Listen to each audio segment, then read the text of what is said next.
학교 교권보호위원회 위원 여러분, 안녕하십니까? 오늘 전체적인 진행을 담당하게 된 경기 남동 교권보호지원센터 장학사 강지선입니다. 오늘 본 연수는 6개 경기 교권보호지원센터가 공동으로 준비하고 운영하는 2023 학교교권보호위원회 위원 역량 강화 연수입니다. 바쁘신 와중에도 본 연수에 참석해 주셔서 감사합니다. 그럼 경기교권보호지원센터 장학사들을 소개하겠습니다. 북부센터 김성예 장학사입니다. 남서센터 김세희 장학사입니다. 동부센터 신서희 장학사입니다. 중부센터 안주연 장학사입니다.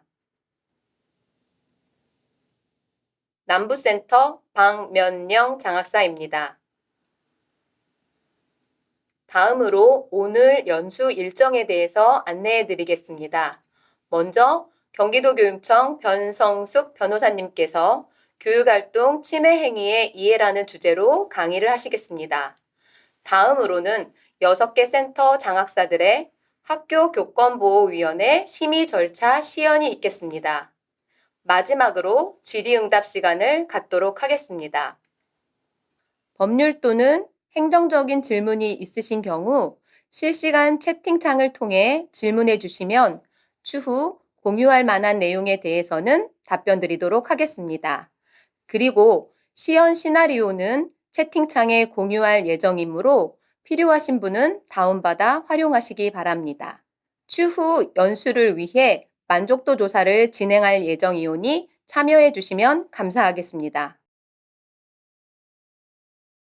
다음으로 첫 번째 순서로 교육활동 침해 행위의 이해라는 주제로 변성숙 변호사님의 강의가 있겠습니다.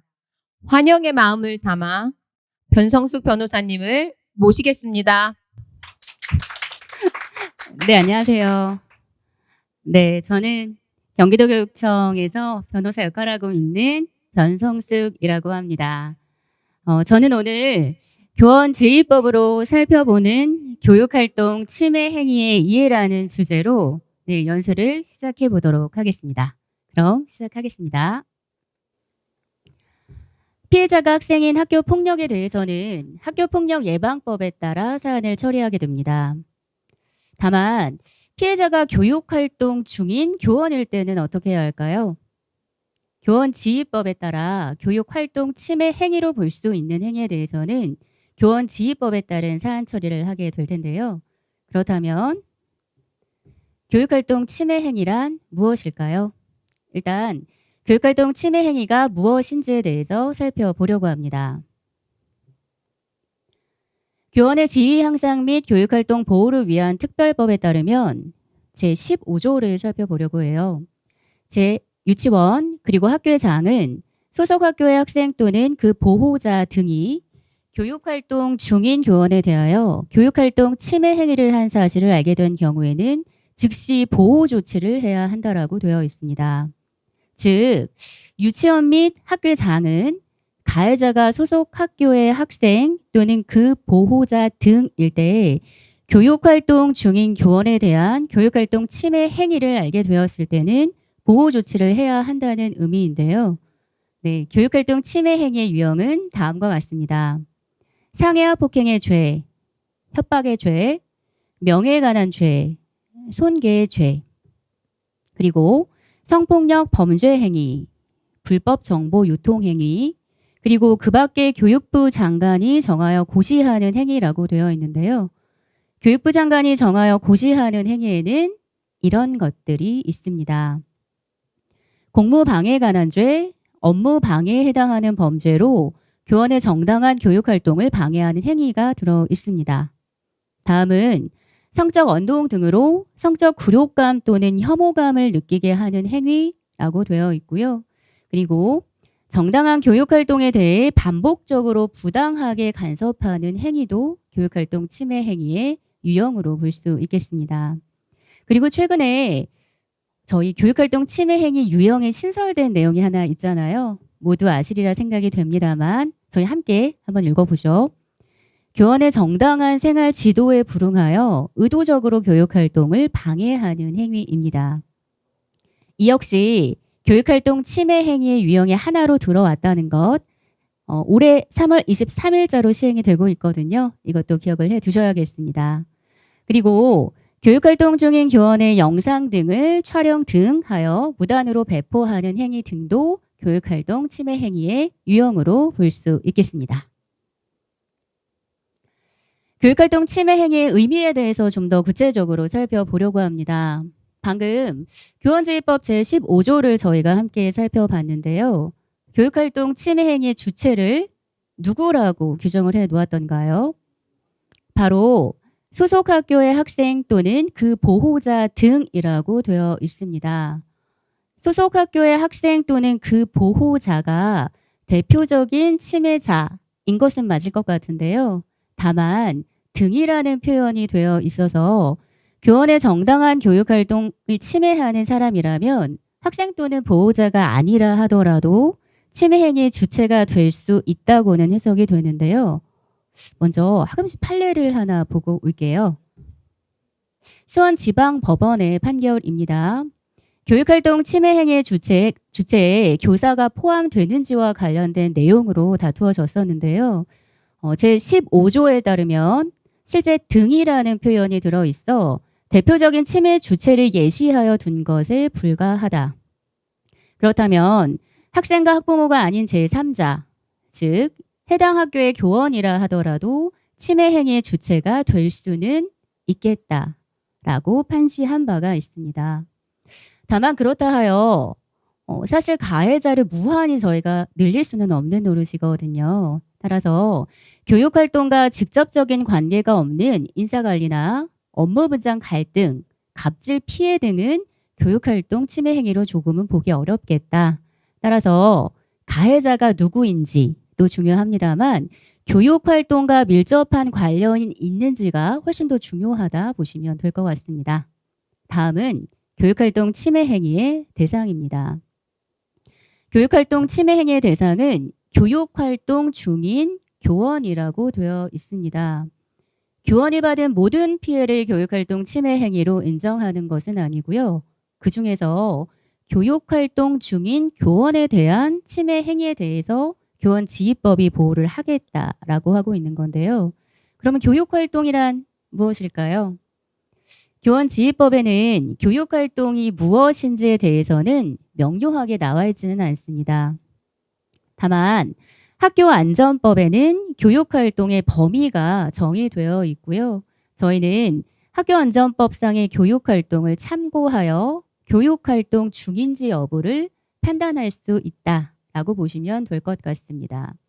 다만 수업 시간이 아니라 하더라도 생활교육이나 학부모 상담 등 교육활동과 밀접한 관련이 있는 활동은 모두 교육활동 중이라고 볼 수 있을 텐데요. 교원지휘법의 취지에 맞추어 교육활동의 범위를 검토하시면 될 것이라 생각이 됩니다. 교원은 누구일까요? 유아교육법에 따른 유치원뿐만 아니라 초중등 교육법에 따른 학교에 근무하는 교원, 기간제 교원을 모두 포함하는 개념이고요. 다만 강사 등은 포함하지 않습니다. 다음은 교육활동의 범위에 대해서 다시 살펴보려고 합니다. 교육활동 중인 교원에 대한 침해 행위가 발생했을 때 교육활동 침해 행위로 볼 수 있겠다. 이렇게 말씀드렸던 것은 기억을 하실 거고요. 그리고 교육활동의 범위가 교원지휘법에 명확하게 나와 있지는 않다라고도 말씀을 드린 바 있습니다. 학교안전법에 따라 그것을 참고하여 그 여부를 판단하시면 되겠다라고 말씀을 드렸는데요. 한번 참고해 보죠. 수업, 특별활동, 재량활동, 그리고 수학여행 등 현장 체험활동 또는 체육대회 등의 활동뿐만 아니라 등하교 시간, 통상적인 학교의 체류 시간, 그리고 기숙사에서 생활하는 시간 등등 모두 교육활동 중이라고 저희가 판단할 수 있겠습니다. 단순히 이 개념에 부합하지 않는다 하더라도 교원지휘법의 취지를 생각하시어 여러 가지 경위나 발생 상황 등을 종합적으로 검토하시고 교육활동 중인지 여부에 대한 판단을 하시면 더욱 좋을 것 같습니다. 다음은 교권보호위원회의 구성과 운영입니다. 학교교권보호위원회는 고등학교 이하 각급 학교에 의무적으로 설치하도록 되어 있는 것 알고 계실 거고요. 유치원의 경우에는 유치원의 장이 필요하다고 인정하는 경우에는 설치할 수 있습니다. 5명 이상 10명 이하의 위원으로 학교장이 임명 또는 위촉하도록 되어 있는데요. 중요한 것은 교원은 위원 정수의 2분의 1을 초과하면 안 된다는 것, 또한 임기는 2년 이내에 한 번에 한해서 연임이 가능하다는 겁니다. 여기 계신 분들은 학교교권보호위원회 위원님들이시잖아요. 그러면 의사 정족수와 의결 정족수에 대해서는 분명하게 알고 계실 필요가 있겠습니다. 학교교권보호위원회가 무엇을 하는 곳인가요? 사실 아주 실무적으로는 교육활동 침해 행위가 신고되어 사안이 조사되고 그리고 심의가 올라왔을 때 그 건을 교원주의법에 따른 교육활동 침해 행위로 볼 것인지, 교육활동 침해 행위로 볼 수 있다면 침해 학생에 대한 조치를 무엇을 내리고 피해 교원에 대한 보호 조치, 학교장에게 어떤 것을 권고할지 여부를 논의하는 심의기구라고 보시면 될 텐데요. 따라서 의사 정족수와 의결 정족수는 매우 중요한 개념입니다. 제적위원회 3분의 2 이상이 출석으로 개의할 수 있겠고요. 그리고 출석위원회의 과반수의 찬성으로 의결이 된다라고 보시면 되겠습니다. 넘어갑니다. 다음은 교보위의 기능입니다. 학교교권보호위원회의 기능을 살펴볼 텐데요. 방금 말씀드린 것처럼 교육활동 침해 학생에 대한 조치도 심의하시죠. 그리고 여러 가지 예방 대책도 수립하시게 될 겁니다. 그리고 당사자가 원하는 경우에는 관련한 분쟁의 조정의 역할도 하시게 될 텐데요. 그러면 경기도 교육청에도 교권보호위원회가 설치되어 있다던데 그럼 거기는 어떤 역할을 하고 있을까요? 교원의 교육활동과 관련된 분쟁 조정, 즉 학교에서 조정되지 아니한 분쟁의 조정 등의 역할을 경기도 교권보호위원회에서 수행하고 있다. 이 정도로 일단 이해를 하시면 좋겠습니다. 두 번째는 구체적인 교육활동 침해 행위의 유형에 대해서 살펴보려고 합니다. 저 이거 어디서 봤습니다. 교원주의법 제15조 제가 초반에 말씀을 드렸고요. 거기에 교육활동 침해 행위의 유형을 무엇으로 볼 것인지가 모두 나열되어 있었던 것 위원님들 기억하시죠? 그걸 하나하나 저희가 살펴보려고 합니다. 첫 번째는 상해와 폭행의 죄입니다. 사람의 신체에 대하여 유형력을 행사하는 행위를 폭행이라고 하고 있고요. 그로 인해 신체적 기능에 장애를 일으키거나 정상적인 신체의 안전성을 해치는 행위를 상해라고 합니다. 간혹학교교권보호위원회 우리 위원님들께서 이것이 폭행인지 상해인지 정확하게는 모르겠다 이러시는 경우 분명히 있으실 수 있을 것 같아요. 그러면 물론 사전에 여러 가지 자문도 받으시고 그래서 명료하게 판단하시는 것 당연히 저희가 권장합니다만 다만 그럼에도 불구하고 불분명하다면 폭행이나 상해에 해당하지 않는다 하더라도 폭행에 해당할 가능성이 있겠다는 정도의 심의 의결을 명확하게 해두시면 될 것으로 보입니다. 교원의 신체를 향해 책을 집어 던지는 경우 등도 폭행으로 볼 여지가 있겠습니다. 다음입니다. 다음은 협박의 죄입니다. 협박이란 뭘까요? 다 이게 죄이잖아요. 상대방으로 하여금 공포심을 일으킬 수 있는 정도의 구체적인 해악을 고지하는 행위라고 되어 있는데요. 공포심을 일으킬 수 있는 정도의 구체적인 해악을 고지해야 합니다.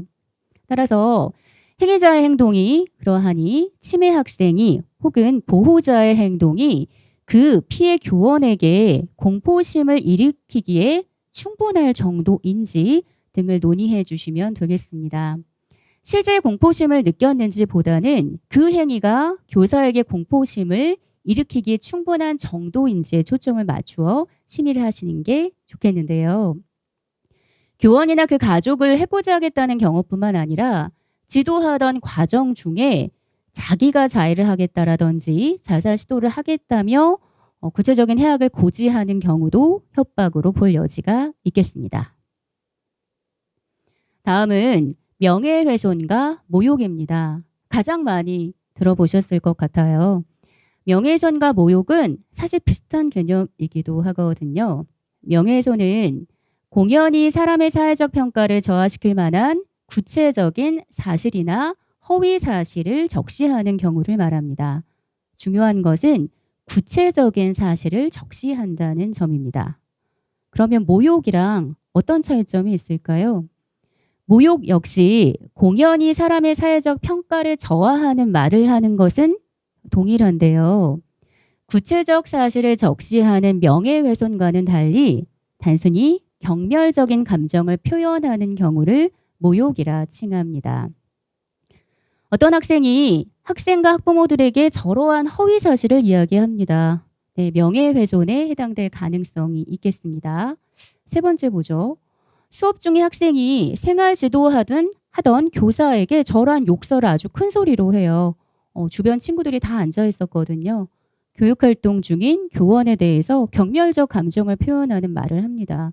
모욕에 해당될 가능성이 있을 텐데 다만 아주 작은 목소리로 혼잣말로 저런 말을 했다라고 한번 저희가 가정을 해본다면 그렇다면 공연성이 인정되기 어려워 모욕으로 보기 어려울 수도 있겠습니다. 저희 판례 두 가지를 조금 보고 가려고 합니다. 모욕죄나 명예훼손죄의 구성 요건으로 공연성이 굉장히 중요해요. 방금 위원님들 저희가 봤거든요. 공연히, 네, 공연성이 필요하다는 겁니다. 그럼 공연성이라는 건 무엇일까요? 저기 써 있어요. 불특정 또는 다수인이 인식할 수 있는 상태여야 한다는 겁니다. 사회적 평가를 저하시키는 범죄인이 1대1로 하는 것은 통상은 공연성이 인정되기 어렵고 사회적 평가가 저하된다고 평가하기는 좀 어렵겠다라고 본 것인데요. 그런데 이러한 내용도 들어 있습니다. 발언 상대방이 직무상 비밀 유지 의무나 이를 처리해야 할 공무원이나 그와 유사한 지위에 있다면 실제로는 비밀의 보장이 상당히 높은 정도로 기대가 된다. 그렇다면 공연성이 부정된다라고 보아야 하는 것이 아니겠느냐. 이에 따라 서울 북부지방법원은 이와 같이 판결한 바가 있습니다. 어떤 학생이 관할 교육청에 어떤 교사가 나에 대해 정신적인, 정서적인 학대 행위를 했다라고 두 차례 민원을 제기합니다. 그리고 같은 취지로 관할 경찰서에 아동학대로 신고를 했다는 겁니다. 그런데 그 행위에 대해서는 최종적으로는 무혐의 결정을 받습니다. 이에 대해 교육활동 침해 행위로 신고가 됐고요. 그리고 실제로는 교육활동 침해 행위로 학교교권보호위원회에서는 인정이 된 건이거든요. 이에 대해 법원은 실제로 공연성이 인정되기는 어렵겠다라는 판시를 한 바 있습니다. 위와 같은 민원 제기나 신고는 이를 직무상 처리해야 하는 공무원 등에게 전달되었을 것으로 보이므로 여기에 공연성이 있다고는 할 수 없다. 별도의 교육활동 침해 행위 유형에 해당하는지는 변론으로 하는 겁니다. 다만 공연성을 필요로 하는 현재의 명예훼손이나 모욕으로는 보기 어렵겠다라고 판시한 것도 참고를 해두시면 좋겠습니다. 모욕죄와 관련된 판결 하나 더 보고 가시죠. 모욕죄는 사회적 평가를 의미하는 외부적 명예를 보호법익으로 하는 범죄로서 그리고 모욕이란 아까 말씀드린 것처럼 구체적 사실을 적시하는 것은 아니다. 이렇게 말씀을 드렸잖아요. 따라서 어떠한 표현이 상대방의 인격적 가치에 대한 사회적 평가를 저하시킬 만한 것이 아니라면 설령 그 표현이 다소 무례하다 하더라도 그것이 모욕죄로 볼 것은 아니다라는 대법원 판결을 소개해 드립니다. 그리고 이에 따라 서울행정법원 역시 이와 같이 좀 판단을 한 바가 있는데요. 먼저 요거는 조금 제가 읽어보려고 합니다. 저희가 학교 안에는 학교폭력으로도 사안을 처리하고 피해자가 학생일 때요. 그리고 피해자가 교육활동 중인 교원일 때는 교원지휘법에 따라 교육활동 침해 행위로 사안을 처리하고 계시죠. 그런데 좀 다르게 볼 필요가 있다는 겁니다. 교원지휘법상 교육활동 침해 행위를 원인으로 한 징계는 대등한 당사자인 학생들 사이의 학교폭력에 학교장이 개입하는 경우와는 다르다. 대등하지 않은 당사자인 교사와 학생 사이에 벌어진 교원의 교권 침해 등과 같은 문제 행위에 고건적인 지위에서 개입하는 형태가 되는 것이다.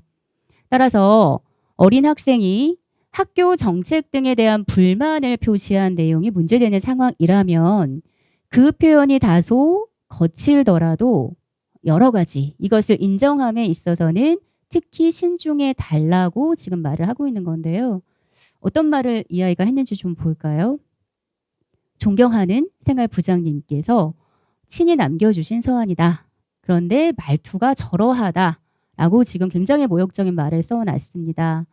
이 건에 대해서 교육활동 침해 행위로 인정이 되었으나 이 법원에서는 실제로 공적인 주제에 관하여 자신의 의사를 표명하는 것은 표현의 자유에 따른 것으로 보호해야 할 필요성이 크다.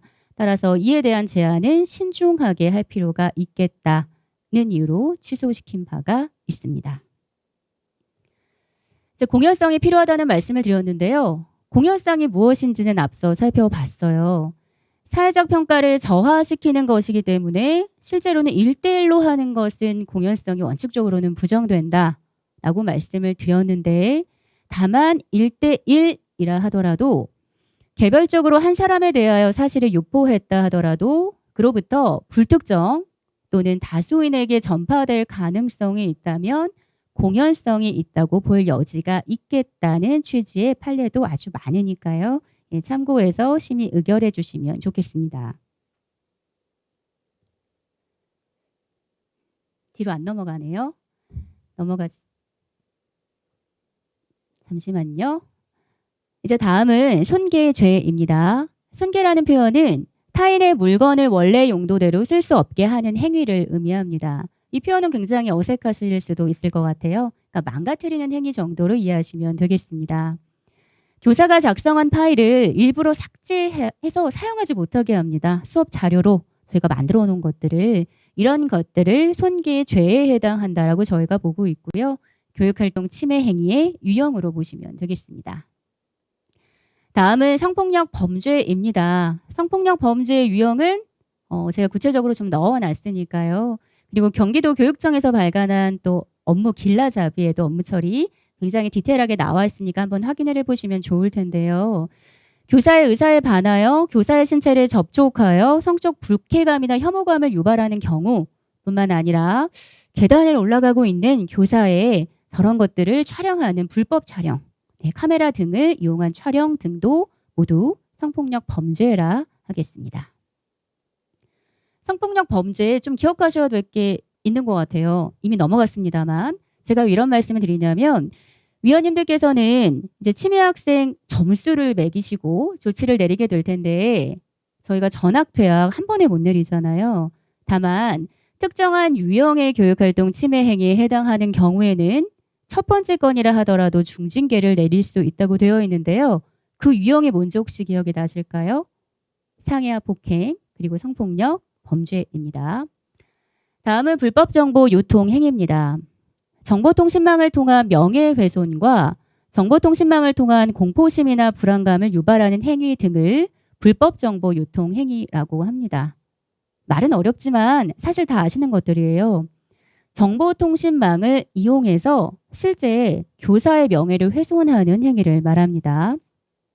그리고 SNS 등을 통해 교사에게 가만두지 않겠다. 저런 말을 반복적으로 지금 전송하고 있습니다. 반복적으로 전송하고 있다고 되어 있기 때문에 저희가 한두 번의 문자 메시지 전송을 불법 정보 요통 행위라 보기는 다소 어려울 것으로 보입니다만 7차례, 8차례, 9차례 이렇게 반복적으로 전송을 하고 있고 그 내용이 교사의 공포심이나 불안감을 상당하게 유발하는 행위라면 불법 정보 요통 행위로 볼 여지도 있겠습니다. 또한 불법 정보 유통 행위, 정보통신망을 통한 명예훼손은 사람을 비방할 목적이라는 것이 반드시 충족이 되어야 하거든요. 그래서 위원님들께서 단순한 명예훼손이 아닌 불법 정보 유통 행위 등으로 인정을 하기 위해서는 일단 사람을 비방할 목적이 인정되는지 등도 검토를 반드시 해 주셔야 될 것 같습니다. 다음은 공무집행에 관한 죄입니다. 공무집행 방해는 폭행이나 협박이나 위계로 공무원의 직무집행, 교사의 직무집행을 방해하는 행위라고 보시면 되겠고요. 이것은 국공립학교에 해당이 됩니다. 업무방해는요. 업무방해는 허위사실을 유포하거나 위계나 위력으로 사람의 업무, 교사의 업무를 방해하는 행위를 의미하는데요. 사립학교에 통상 해당이 됩니다. 저희가 단순히 수업을 방해하는 아이들에게 공무집행 방해다 이렇게 할 수는 없어요. 왜냐하면 지금 위원님들께서 보시듯 공무집행 방해는 폭행이나 협박이나 위계 등이 수단이 되어야 하는 것이고요. 사립학교에서의 업무방해는 허위사실을 유포하거나 위계나 위력이라는 수단이 수반되어야 하기 때문입니다. 위계는 상대방에게 착각 등을 일으켜 이를 이용하는 개념이고요. 그리고 위력은 폭행이나 협박보다 훨씬 넓은 개념이라 보셔도 될 것 같습니다. 폭행, 협박뿐만 아니라 사회적인 지위나 권력 등을 이용하는 행위를 의미합니다. 넘어가겠습니다. 다음은 성적 언동 등으로 성적 굴욕감이나 혐오감을 느끼게 하는 행위를 의미합니다. 여기는 딱히 범죄 행위는 아닌 것 같아요. 다만 성적 언동이 어떤 의미인지는 명확하게 아실 필요가 있을 텐데요. 성적 언동에 대해서 이와 같이 저희가 판시한 바가 있는데 한번 볼게요. 남녀 간의 육체적 관계나 남성 또는 여성의 신체적 특징과 관련된 육체적, 언어적, 시각적 행위로서 사회 공동체의 건전한 상식과 관행에 비추어 볼 때 중요한 것은 다음입니다. 객관적으로 상대방과 같은 처지에 있는 일반적이고도 평균적인 사람으로 하여금 성적 굴욕감이나 혐오감을 느끼게 할 수 있는 행위이다. 이때 성적 동기나 의도가 반드시 있어야 하는 것은 아니다. 그러니까 피해자 입장에서 판단을 해 주십사 말씀을 드리는 겁니다. 성적 언동 등으로 성적 굴욕감을 느끼게 하는 행위의 예시를 몇 가지만 볼까요? 수업 시간에 음란한 문구 등을 큰 소리로 낭독합니다. 신체적 특징을 성적으로 평가하거나 비유하며 말합니다. 다 교육활동 중에 일어난 행위여야 합니다. 또한 연인 사이에 부르는 호칭을 상습적으로 사용하는 행위 역시 성적 언동 등으로 성적 굴욕감을 느끼게 하는 행위의 예시로 볼 수 있겠습니다. 다음은 교원의 정당한 교육활동에 대해 반복적으로 부당하게 간섭하는 행위입니다. 또한 아까 제가 초반에 말씀을 드렸어요. 3월 23일에 새로운 유형이 하나 신설이 됐다. 이렇게 말씀을 드렸는데 기억나시죠? 저희가 굉장히 앞으로 많이 활용할 내용이거든요. 교원의 정당한 생활 지도에 불응하여 의도적으로 교육활동을 방해하는 행위가 추가된 것 기억을 다시 한번 부탁드립니다. 그런데 판단이 쉽지는 않을 겁니다. 왜냐하면 정당한 교육활동이 무엇인지, 부당하게 간섭한다는 의미가 무엇인지, 그리고 정당한 생활 지도가 무엇인지를 판단하는 게 쉬운 일은 아니거든요.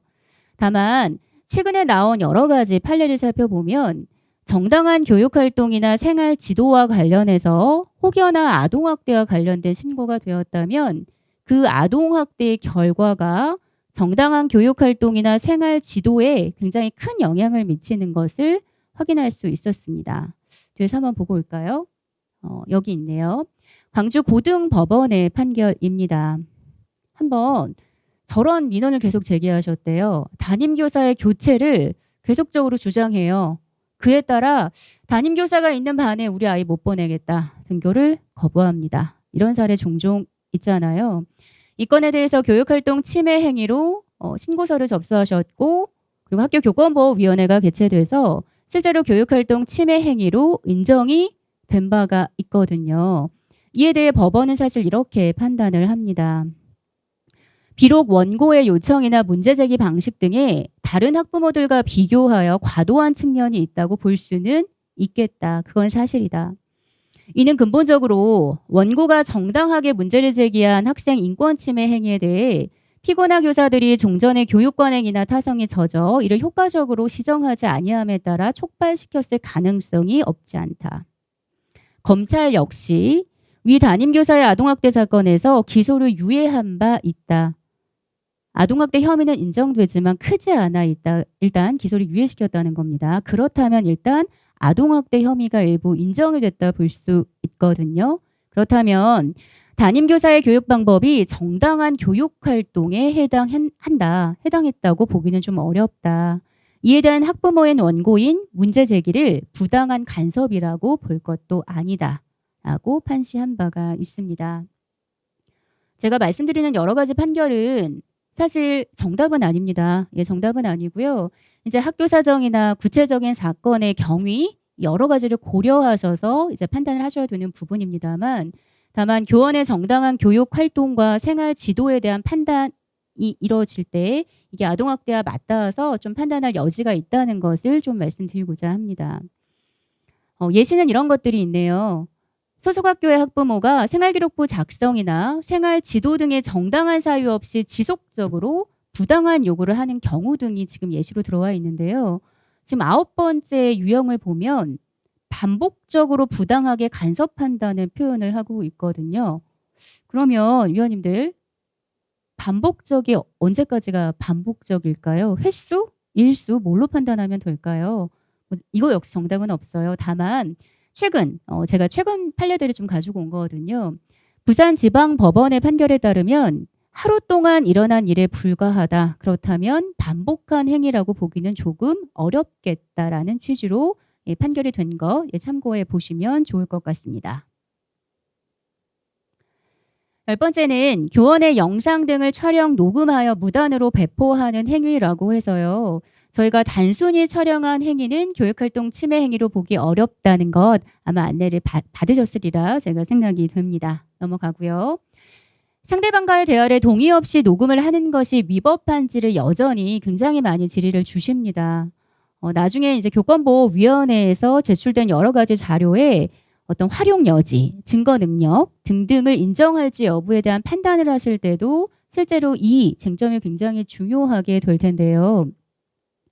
통신비밀보호법에 따르면 타인 간에 공개되지 않은 대화를 동의 없이 녹음하는 것은 금지됩니다. 다만 내가 대화 당사자라면 동의 없이 녹음했다 하더라도 증거로 활용하는 데는 크게 무리가 없다는 겁니다. 그 정도만 일단 이해해 주시면 좋겠습니다. 마지막은 학교장이 교육공무원법 제43조 제1항에 위반한다고 판단하는 행위, 즉 부당한 간섭이라고 판단하는 경우일 텐데요. 보호자가 교원의 정당한 수업 내용이나 평가, 생기부 작성 등에 반복해서 부당한 방법으로 변경 등을 요구하는 경우를 예시로 적어놨으니까 참고해 주십시오. 이제 다음은 교육활동 침해 사안의 처리에 대해서 조금 살펴보려고 합니다. 살펴볼게요. 먼저 교육활동 침해 행위는 침해 사안 신고서를 접수함으로써 통상은 시작이 되죠. 신고 접수 대장에 기록을 하고요. 그리고 필요시 피해 교원에 대한 보호 조치를 시행하게 됩니다. 분쟁 조정 의사를 확인하는 절차도 일단 거쳐 주셔야 될 것 같고요. 그리고 발생 보고를 48시간 이내에 지원청과 그리고 보호지원센터로 보내게 됩니다. 그리고 현장 긴급 지원 요청도 가능하고 사안 조사를 통해 이제 우리 위원님들 앞으로 사건이 올라옵니다. 바로 학교교권보호위원회의 심의가 진행이 되는 건데요. 심의가 끝난 이후에 교권보호위원회 회의록이 만들어지는 것 알고 계실 것 같습니다. 그리고 교권보호위원회에서 발언 굉장히 중요합니다. 왜냐하면 추후에 여러 가지 불복이 진행될 때 이러한 교권보호위원회 회의록을 바탕으로 학교는 방어를 할 수 있게 됩니다. 이런 이유 때문에 교육활동 침해 행위로 인정을 한 것이다. 이렇게 점수를 판정하여 우리가 침해 학생에 대한 징계, 선도 조치를 내리게 된 것이다. 따라서 위원님들께서 충실하게 심의를 해주시고 그 내용이 교권보호위원회 회의록에 담길 수 있도록 노력을 해주셔야 하고 또한 이후에 이러한 교권보호위원회 회의록은 당사자가 요청할 때 개인정보를 삭제하고 공개하는 경우가 있을 수도 있겠다는 것은 염두에 두셔야 될 것 같습니다. 교권보호위원회는 교육활동 침해 행위로 볼 것인지 여부를 심의합니다. 교육활동 침해 행위가 무엇이었죠? 저희가 지금까지 한 30분은 그 내용을 얘기했던 것 같아요. 교원지휘법 제15조를 살펴봤고요. 가해자는 누구였던가요? 학생 또는 보호자 등이었습니다. 피해자는 누군가요? 그냥 교원인가요? 아닙니다. 교육활동 중인 교원이어야 합니다. 그리고 모든 행위를 교육활동 침해 행위로 다루겠다라고 보지도 않았습니다. 법에 따르면 몇 가지 유형을 예를 들어 상해와 폭행의 죄라고 칭하고 교육활동 침해 행위의 유형을 나열한 것도 확인할 수 있었는데요.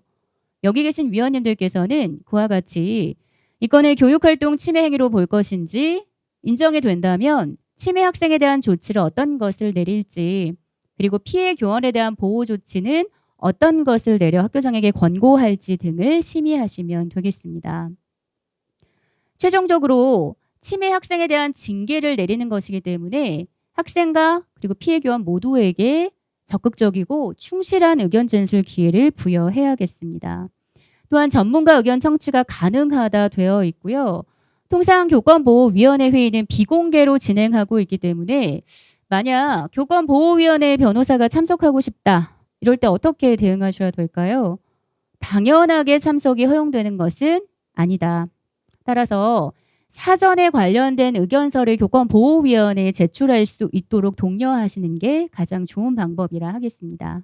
그리고 아까 말씀드린 것처럼 제3자는 방청 이런 거 어렵고요. 그리고 개인정보를 삭제하고 교권보호위원회 회의록은 공개가 가능하다 이렇게 보시면 좋을 것 같습니다. 이제 수원지방법원의 판결도 하나 가지고 왔어요. 교권보호위원회의 변호사 참석을 허용하지 않았거든요. 이에 대해 법률 전문가의 조력권이 침해됐다. 이거 절차적 하자다. 이렇게 주장을 하고 있습니다. 이에 대해 법원이 어떻게 판결을 했을까요? 사전에 법률 전문가의 도움을 받아 작성한 의견서를 위원회에 제출한 바가 있답니다. 참석은 못했다 하더라도요. 의견서는 제출이 됐대요. 그리고 위원회에 당사자들이 참석해서 충분하게 발언을 하고 갔다는 겁니다. 그렇다면 비록 변호사의 참여권이 제한되었다는 위법이 설사 인정된다 하더라도 그것을 중대한 하자로 보기는 어렵겠다라고 판시한 것 기억해 주십시오. 다음은 재척 기피 회피와 관련된 내용을 좀 보려고 합니다. 재척 기피 회피 내용 아시죠? 친족인 경우에 당연하게 재척이 되어야 하고요. 그리고 당사자들은 기피 신청을 할 수 있고요. 그리고 재척 사유에 해당하면 회피할 수 있다는 것도 알고 계실 텐데요. 그런데 학부모가 이런 문제 제기를 합니다. 어떤 문제 제기를 하냐면 그 피해 교원에 같은 반인 학부모가 지금 위원으로 들어와 있다. 나에게 굉장히 불리하다. 그렇다면 위원이 어떻게 구성되어 있고 명단이 누구인지를 사전에 나에게 알려줬어야 되는 것이 아니겠느냐. 이렇게 문제를 제기하고 있다는 겁니다. 이에 대해 법원은 아니랍니다. 위원 중 일부가 피해 교사가 담임 교사인 반의 학부모라는 사정은 재척이나 기피나 회피 사유에 해당한다고 보기 어렵다.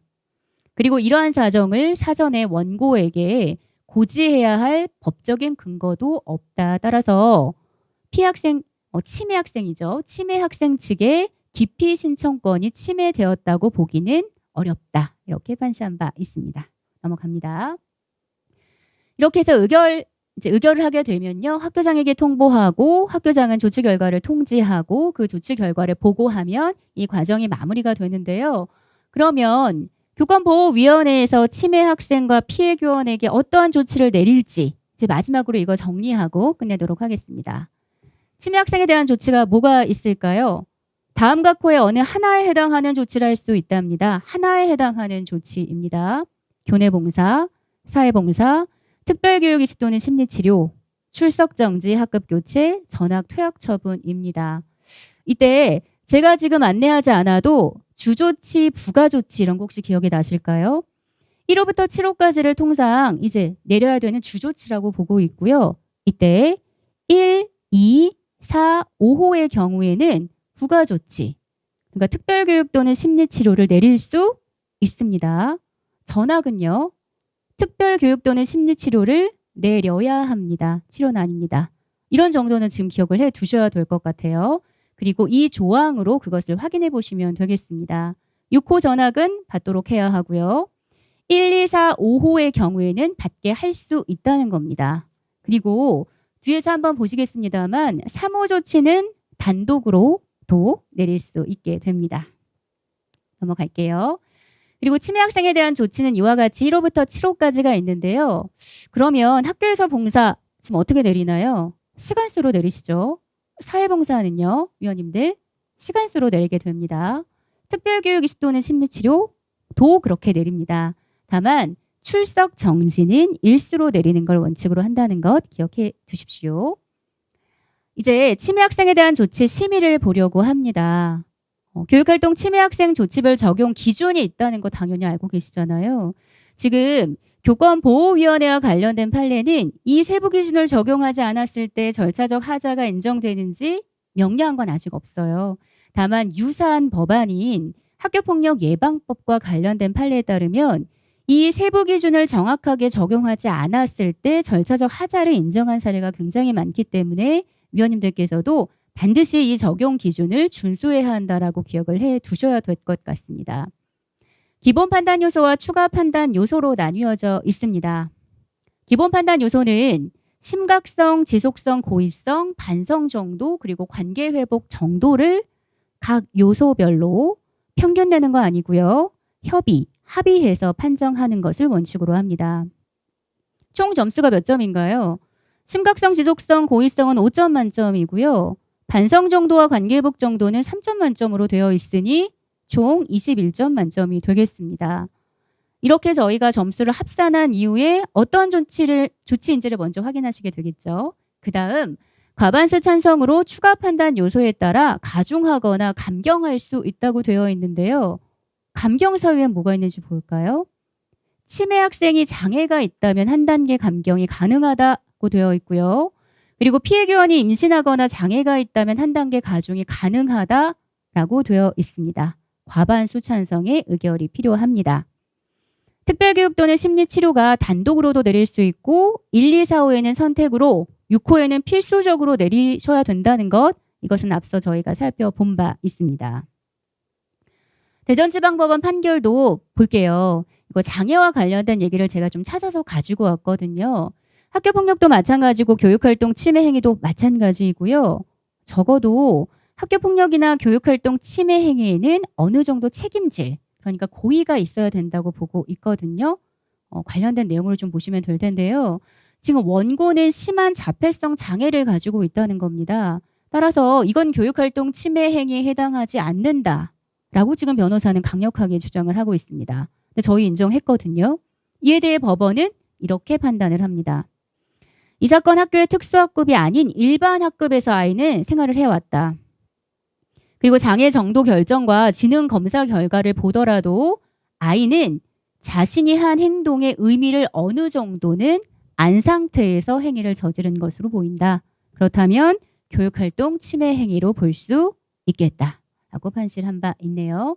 아까 말씀드린 것처럼 전학과 퇴학은 최초 행위에 대해서는 어렵고요. 동일교 재학 기간 중 이전에 출석 정지나 학급 교체 처분을 받았던 학생이 그 다음 다시 교육활동 침해 행위로 인정됐을 때 내릴 수 있는 조치라는 것 알고 계실 텐데요. 근데 제가 아까 유형 설명할 때 말씀을 드렸어요. 그럼에도 불구하고 상해나 폭행 그리고 성폭력 처벌법에 따른 행위일 때는 최초 발생한 사건에 대해서도 이러한 중징계를 내릴 수 있다라고 말씀을 드렸던 것 기억을 하실 겁니다.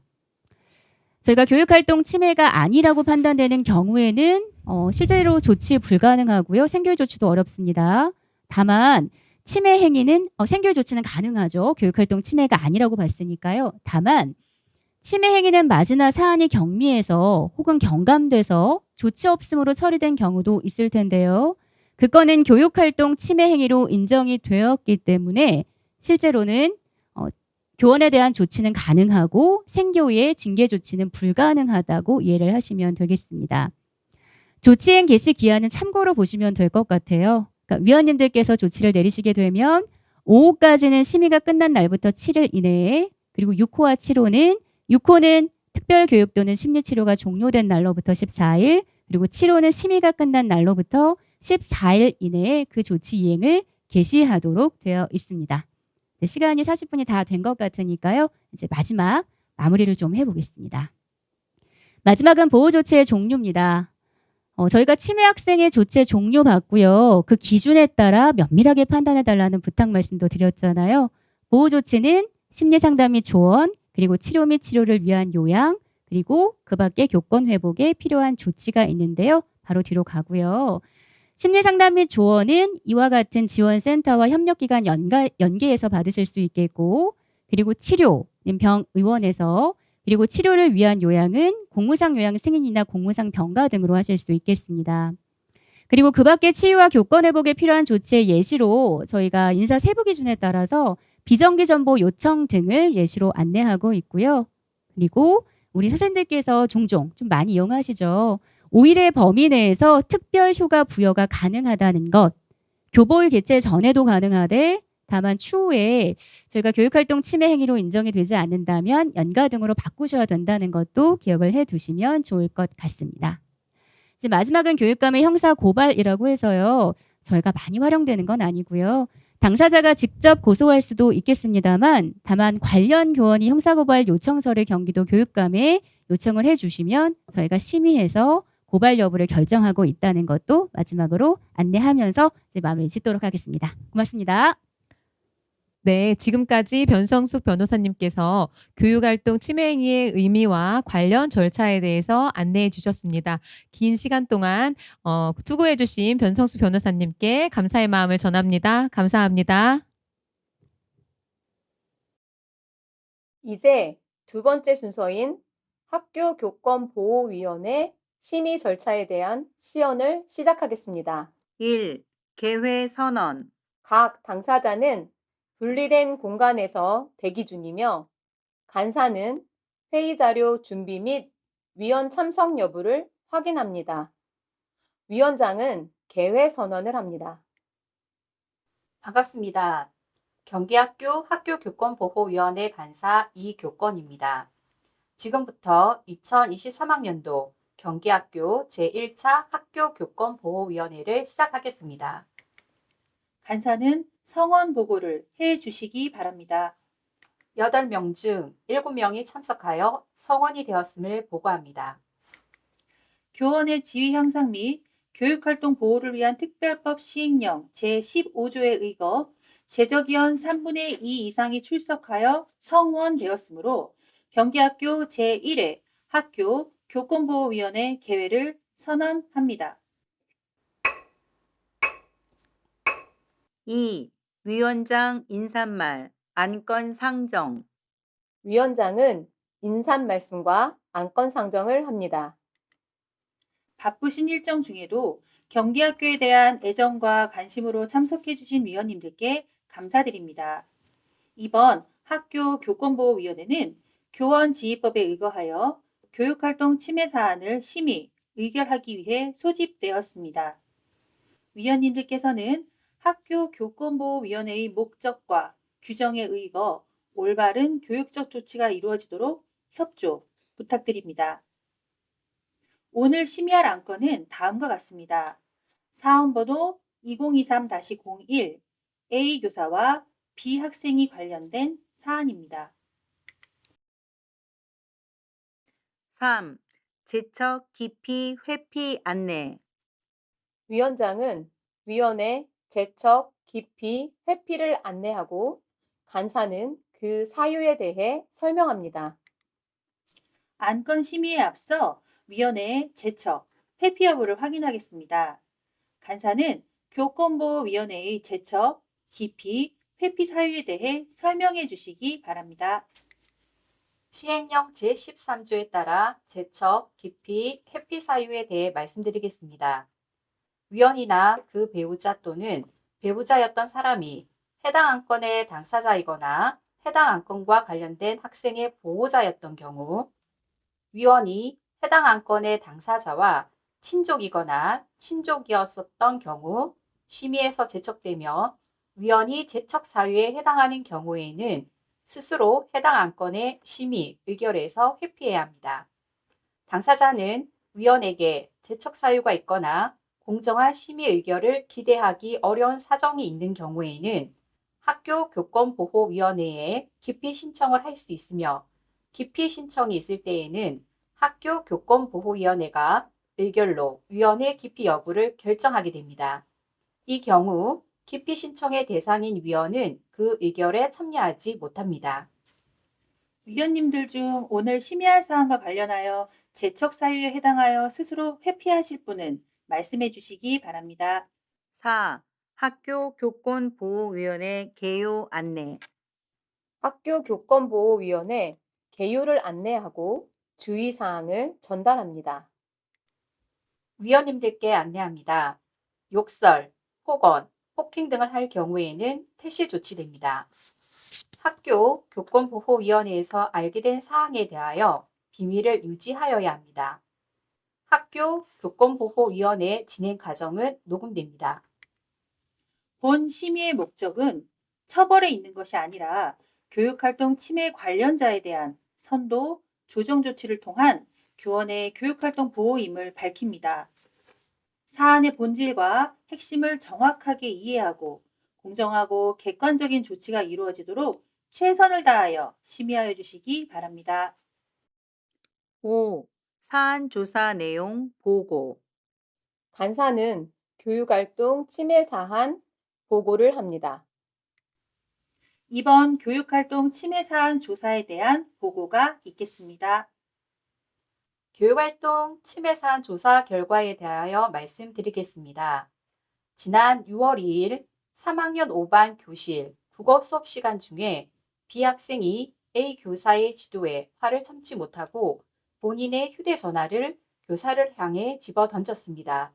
이에 6월 2일 해당 교원 및 목격자에 대한 진술이 이루어졌고 교육활동 침해 관련자인 B 학생은 6월 2일 사건에 대한 진술을 하였습니다. 오늘 관련 교원과 학생 및 보호자가 모두 참석하였고 양측 당사자 모두 분쟁 조정 의사는 없습니다. 이상입니다. 당사자 사이 상반된 주장이 있을 경우에는 간사는 이에 대한 설명을 하고 피해 사진, 진단서 등 관련 자료가 있을 경우 요약 보고를 합니다. 만약 양 당사자가 분쟁 조정을 신청하였다면 분쟁 조정 절차에 따라 진행합니다. 6. 쟁점 사항 확인, 질의 응답. 침해 사안의 쟁점 사항을 확인하고 위원들은 의문 사항에 대해 간사에게 질의합니다. 설명 잘 들었습니다. 수고하셨습니다. 당사자가 분쟁 조정을 원치 않으므로 이번 위원회의 주요 쟁점 사안은 당사자의 상반된 부분에 대한 사실 확인이며 심의 사항은 첫째, 교육활동 침해 행위 여부 판단, 둘째, 침해 학생 조치 결정, 셋째, 관련 교원에 대한 보호 조치 내용 결정입니다.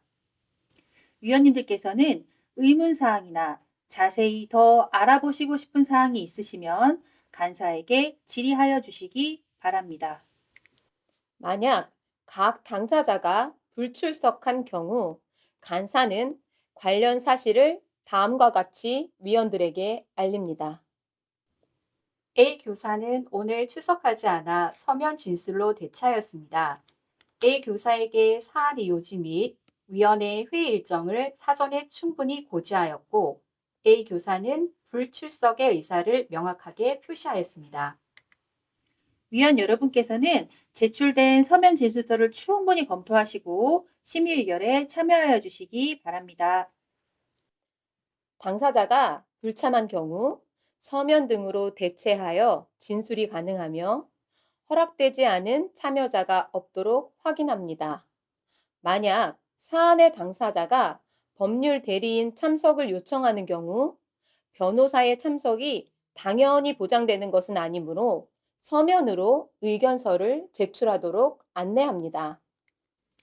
7-1. 관련 교원 입장, 신원 확인 및 기피 확인.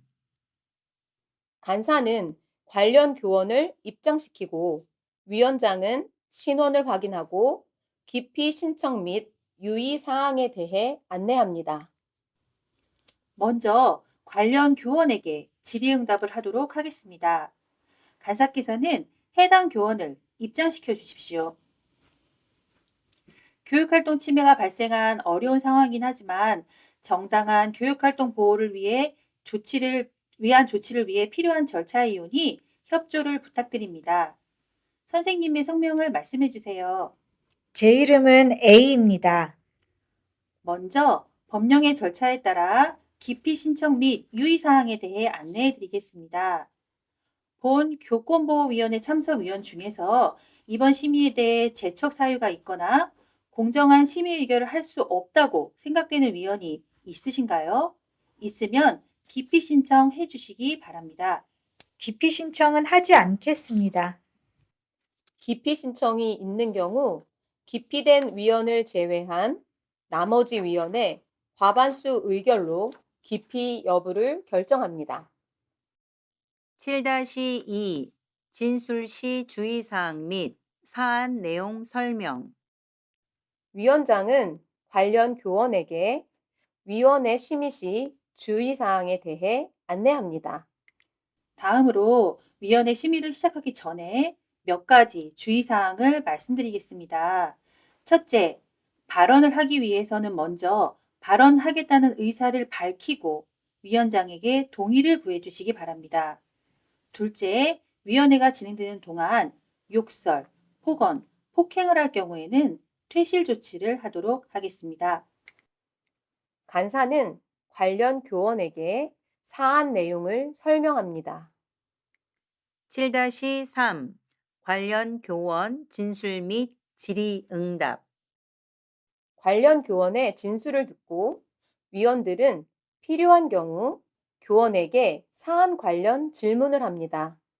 이때 위원들은 본 사안의 심의 요소 판단을 위한 구체적 질의를 하며 편파적이거나 훈계성 질의를 하지 않도록 유의합니다. 선생님, 간사가 설명한 내용이 맞습니까? 사실과 다른 내용이 있으면 말씀해 주시고 추가로 제출할 자료가 있으면 제출해 주시기 바랍니다. 간사가 설명하신 부분이 맞습니다. 위원님들께서는 본 사안에 대한 이해를 위한 질문 또는 필요한 발언이 있으면 해주시기 바랍니다. 위원들은 침해 사실 확인, 시위 요소인 사안의 심각성, 지속성, 고의성, 반성 정도, 관계 회복 정도 확인, 관련 교원의 임신, 장애 여부 확인, 기타 선도 교육 조치를 위해 필요한 사항을 확인합니다. 위원님들께서는 더 이상 질문이 없습니까? 없습니다. 선생님께서는 이 사안과 관련한 요구사항 등을 포함하여 마지막 발언을 해주시기 바랍니다. 제출한 서류를 보시고 공정하게 판단하여 주시기 바랍니다. 위원장은 질의 답변 종료 확인 후 관련 교원을 퇴장시킵니다. 8-1 침해 관련자 입장, 신원 확인 및 기피 확인, 진술 시 주의사항 및 사안 내용 설명. 간사는 침해 관련자를 입장시키고 위원장은 신원을 확인하고 기피 신청 및 유의사항에 대해 안내합니다. 침해 관련자가 학생인 경우 학부모 등 보호자와 동반하여 참석하도록 요구합니다. 다음은 침해 관련자에게 질의응답을 하도록 하겠습니다. 간사께서는 침해 관련자를 입장시켜 주십시오. 성명을 말씀해 주세요. 제 이름은 B입니다. 기피 확인, 진술 시 주의사항 설명, 사안 설명 등 이후 절차는 관련 교원과 동일하게 진행합니다. 8-2 치매 관련자 진술 및 질의응답. 치매 관련자의 진술을 듣고 확인할 내용이 있다면 위원들은 치매 관련자에게 질의를 합니다. 위원님들께서는 확인하실 내용이 있으시면 질의해 주시기 바랍니다.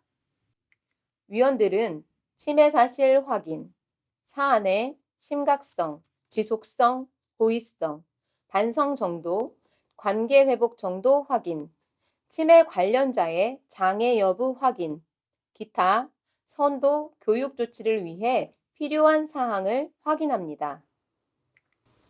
마지막으로 입장이나 요구 사항을 말씀해 주시기 바랍니다.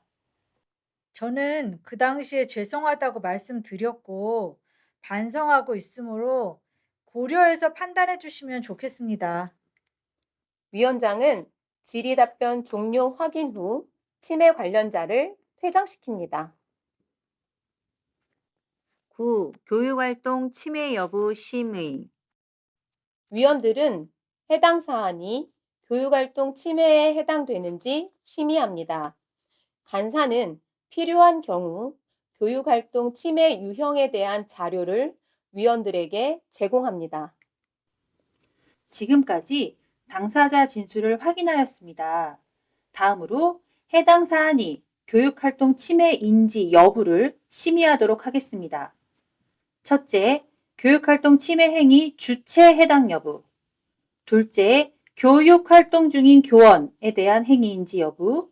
셋째, 교원지휘법상 교육활동 침해 행위 유형에 해당하는지 여부. 위 세 가지 사항에 해당하는지 심의하겠습니다. 위원님들께서는 간사가 제공한 자료를 검토하신 후 이 사안에 대한 의견을 개진하여 주시기 바랍니다. 첫 번째로 관련 학생은 본교 학생이고 둘째로 수업 중인 교사에게 한 행동이고 세 번째로 교사를 향해 휴대전화를 던진 것은 상해와 폭행 유형에 해당하므로 교육활동 침해라고 생각합니다. 위원들의 상호 의견 개진 후 각 사항에 대한 심의는 출석위원 과반수 찬성으로 의결합니다. 지금까지 해당 사안에 대한 교육활동 침해 여부에 대하여 의견을 나누었습니다. 그럼 지금부터 의결하겠습니다. 해당 사안이 교육활동 침해라고 생각하시는 위원님들은 손을 들어주시기 바랍니다. 해당 사안은 출석위원 7명 중 7명의 동의로 교원지휘법 제15조 제1항 1호 중 상해와 폭행에 해당하는 교육활동 침해 행위로 의결하겠습니다. 만약 교육활동 침해 행위가 아닌 것으로 판단되었을 경우 심의는 여기에서 종료됩니다. 10-1. 치매 학생 주 조치 심의. 다음은 치매 학생에 대한 조치 결정을 위해 교육부 고시에 의거한 기본 판단 5가지 요소인 치매 행위 심각성, 지속성, 고의성, 치매 학생 반성 정도, 학생과 교원의 관계 회복 정도를 기준으로 심의합니다. 간사는 치매 학생 조치 기준 자료를 제공합니다. 본 사안은 교육활동 침해 행위라고 판단되었으므로 치매 학생에 대한 조치 내용을 심의하겠습니다. 우선 기본 판단 요소를 심의하도록 하겠습니다. 학생의 교육활동 침해 행위 심의 기준을 참고하여 의견을 제시해 주시기 바랍니다. 먼저 기본 판단 요소 중에서 치매 행위 심각성에 대하여 심의하도록 하겠습니다. 위원님들께서는 심각성 정도에 대한 점수와 이유를 말씀해 주시기 바랍니다. 심각성에 대한 합의 점수를 도출하고 만장일치되지 않는 경우 출석위원 과반수 찬성으로 의결합니다. 각 위원들의 점수를 합산 후 평균을 내지 않도록 유의하여야 합니다. 이하 지속성, 고의성, 반성 정도, 관계 회복 정도에 대하여도 동일한 방법으로 심의합니다. 그럼 기본 판단 요소에 대한 심의 내용을 정리하겠습니다. 과반수 의결에 따라 심각성 몇 점, 지속성 몇 점, 고의성 몇 점, 치매 학생 반성 정도 몇 점, 학생과 교원의 관계 회복 정도 몇 점, 총 몇 점입니다. 교육활동 치매 학생에 대한 조치 결정 기준에 의하면 제 몇 호 조치에 해당합니다. 의견 있으신 위원님께서는 의견 주시기 바랍니다. 다음은 추가 판단 요소를 심의합니다. 가중, 감경 사유가 있을 시 해당 내용에 대해서는 비밀 유지를 해야 하며 가중, 감경 여부는 출석위원 과반수 찬성으로 의결합니다. 다음은 기본 판단에 따른 조치에 대해서 추가 판단 요소를 심의하도록 하겠습니다. 먼저 치매 학생이 장애가 있는 경우 1단계 감경이 가능하며 관련 교원이 임신하거나 장애가 있는 경우 1단계 가중이 가능합니다. 위원님들께서는 의견 주시기 바랍니다. 10-2 치매 학생 부가 조치 여부 심의. 다음은 특별교육 또는 심리치료의 조치에 대해 심의합니다. 출석위원 과반수 찬성으로 의결되며 학생과 보호자에 대한 참여 시간도 결정합니다. 다음으로 부가 조치에 대해 심의하도록 하겠습니다. 치매 학생 선도를 위해 1, 2, 4, 5호 조치에 부가하여 특별교육 또는 심리치료 조치가 가능합니다. 학생에 대하여 특별교육 조치를 하는 경우 보호자도 반드시 참여하도록 하여야 하며 학생에 대한 시간과 보호자의 참여 시간도 결정하여야 합니다. 특별교육 또는 심리치료의 부가 여부와 시간 등에 대해서 의견 주시기 바랍니다. 학생의 선도를 위해서 학생은 특별교육 5시간, 보호자는 1시간을 부여하였으면 합니다. 위원님들의 의견을 종합해서 학생에 대한 특별교육은 몇 시간, 보호자의 참여는 몇 시간으로 의결하겠습니다. 10-3 치매 학생 조치 최종 의결. 위원장은 심의 내용을 종합 정리하여 의결합니다. 위원님들의 심의 내용을 종합한 결과 심각성은 몇 점, 지속성은 몇 점, 고의성은 몇 점, 반성 정도 몇 점, 관계 회복 정도 몇 점이며 합산 몇 점입니다. 교육부 고시상에 가중, 감경 사유는 없으며 또한 부가 조치로는 학생 특별교육 몇 시간, 보호자 참여 몇 시간입니다. 이에 따라 교원지휘법 제18조 제1항 제 몇 호 무슨 조치로 의결하고자 하는데 이의 있으신 위원님 계십니까? 없습니다. 이의가 없으시므로 교육활동 치매 학생 B에 대해 제 몇 호 무슨 조치 및 특별교육 몇 시간, 보호자 참여 몇 시간으로 조치하는 것으로 의결하겠습니다.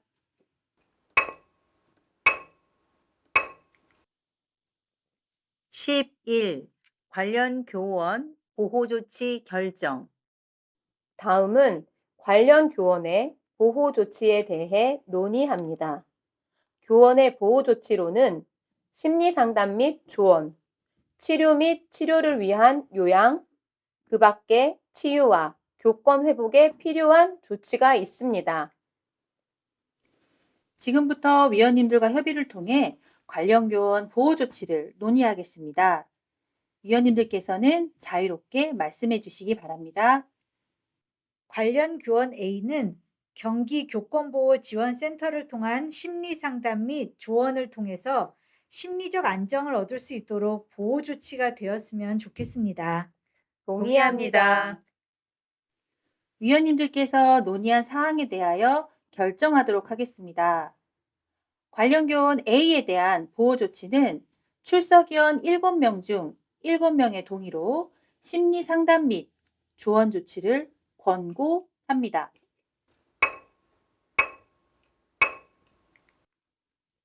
12. 불복 절차 안내 및 폐회.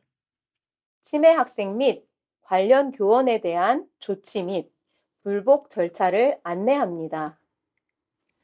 치매 학생 및 관련 교원에 대한 조치 결과와 불복 절차는 결과 통지서를 통해 안내할 예정입니다. 지금까지 공정한 심의를 위해 애써주신 위원님들께 감사드립니다. 이것으로 2023학년도 경기학교 제1차 학교 교권보호위원회를 마치겠습니다. 이상으로 학교 교권보호위원회 심의 절차 시연을 마치겠습니다. 감사합니다. 학교교권보호위원회 위원 여러분, 변호사님의 강의와 저희 학교교권보호위원회 심의 절차 시연 잘 들으셨을까요? 저희가 심의 절차 시연은 오전에 사전 녹화해서 방영이 돼서 목소리의 크기에 차이가 좀 있었던 것 같습니다. 불편을 느끼셨다면 죄송합니다. 이제는 채팅창에 올라왔던 법률이나 행정적인 질문들 중에 공유가 필요한 내용에 대해서 변호사님의 답변을 들어보는 시간을 갖도록 하겠습니다. 그럼 먼저 첫 번째 질문 내용 살펴보도록 하겠습니다. 네. 제가 그 질의 주신 거 대부분 확인을 해봤는데요. 이제 대부분의 내용들이 실질적으로는 교육활동 침해 행위로 다소 보기는 부족한 건들을 좀 많이 올려주셔서 제가 대부분은 교육활동 침해 행위에 해당하지 않는다는 좀 속상한 답변을 드려야 될 것 같고요. 이제 그 중에서 저희가 3가지를 뽑아서 좀 설명을 해드리려고 합니다. 첫 번째는 모욕과 관련된 내용이에요. 아까 교육활동 침해 행위의 유형 중에 명예훼손과 모욕과 관련된 거 기억나시죠? 공연성이 필요하다고 했고 1대1로 하는 건 원칙적으로는 아니다. 이런 말씀을 드린 바 있는데요. 그에 따라 아마 이런 질의를 주신 것 같습니다. 스피커폰으로 통화가 공개되는 중에 학부모가 상담 중인 교사에게 폭언을 하는 경우는 모욕에 해당될 것인가? 해당될 수도 있겠습니다. 이 건에 해당될 수 있을 텐데요. 그 이유는 아까 다수인이 불특정 다수가 인식할 수 있는 상태에서 이루어지는 경우는 공연성을 인정할 수 있겠다는 말씀을 드렸는데 1대1 전화는 사실 다른 사람들이 듣지 못하죠. 다만 스피커폰은 이렇게 말씀하고 시작하시면 됩니다. 지금 스피커폰으로 전화가 진행되고 있다. 이렇게 말씀을 드리면 학부모로서는 다른 사람들이 이 대화를 들을 수 있다는 것을 인식하면서도 그런 행위를 한 것이 되거든요. 따라서 공연성을 인정할 가능성이 매우 크다 하겠습니다. 또한 교육활동으로 인정하는 것도 어려움이 없을 듯하여 실제로 아마 이렇게 팁 아닌 팁으로 안내되는 경우도 있긴 하겠습니다만 일단 일반적인 전화통화는 좀 어려우나 스피커폰으로 진행되는 경우에는 공연성을 인정할 여지도 있겠다. 이렇게 이해하시면 되겠습니다. 이제 두 번째는 교보위에서 여기 계신 위원님들께서 굉장히 신중하게 지금 시연도 보셨잖아요. 그래서 치매 학생에 대한 징계, 저희가 선도 조치를 내릴 텐데 아이들이 이행하지 않는 경우들이 있습니다. 저희가 여타의 유사 법률을 보면 이행하지 않았을 때 추가 조치가 가능하다는 내용을 담고 있는 법안도 있거든요. 그런데 현재 교원지휘법은 치매 학생에 대한 징계를 이행하지 않았을 때 추가 조치가 가능하다는 규정을 별도로 두고 있지는 않습니다. 그렇다면 이행하지 않았을 때 교권보호위원회에서의 추가 조치는 어렵다는 겁니다. 다만 결과적으로 교권보호위원회의 심의 의결에 대해 학교장이 조치를 내리는 구조가 되는 거고요. 따라서 학교 규칙 안에 학교장의 조치를 이행하지 않았을 때 생활교육위원회를 통해 징계가 가능하다는 취지의 규정이 산입되어 있다면 그 규정을 통해 생활교육위원회에서의 징계는 가능하다 하겠습니다. 다만 아시겠지만 여러 번의 독려가 우선이 되어야 할 것 같습니다. 마지막은 저희가 불복, 시연의 마지막이 불복과 관련된 거였어요. 조치 결과를 통해서 불복 절차는 안내하겠다. 이렇게 우리 장학사님께서 말씀을 해주셨는데요. 그럼 이걸 좀 볼게요. 전학 조치에 불복하는 학생이 재심을 청구한다면 조치는 즉시 유보가 됩니다. 그러니까 재심이라는 것은 저희 경기도교육청 내에 있는 징계조정위원회에 다시 재심의를 요청하는 경우를 의미합니다. 따라서 저희 내부에서의 이의 신청 제도이기 때문에 그 조치의 집행이 유보된다라고 통상 해석을 하고 있는데요. 다만 행정심판이나 소송은 다릅니다. 행정심판과 행정소송 등이 진행될 때는 불복이 진행된다는 이유만으로 징계조치가 유보되는 것은 아니고요. 별도의 집행을 정지시켜 달라는 요청을 하고 그것이 받아들여진 경우에 한해서만 저희가 내린 교보위의 조치가 집행이 정지된다 이렇게 이해하시면 되겠습니다. 전 여기까지입니다. 변호사님께서 명쾌한 답변해 주셨는데요. 추후에 학교에서 교권보호위원회를 진행하시면서 궁금한 사항이 있으시면 항상 경기교권보호지원센터를 통해 문의해 주시면 성실하게 답변해 드리도록 하겠습니다. 그리고 오늘 저희가 시연한 시나리오와 그리고 변호사님의 강의 자료는 교원치유지원센터 홈페이지에 올려드리도록 하겠습니다. 학교에서 필요하시면 활용하시기 바랍니다. 비대면 연수라는 어려운 상황 속에서 연수에 적극 참여해 주셔서 감사합니다. 이번 연수가 학교교권보호위원회를 운영하심에 있어서 조금이라도 도움이 되셨길 기대합니다. 공정하고 객관적인 학교교권보호위원회를 위해 함께 애써주시기 바랍니다. 감사합니다. 수고하셨습니다.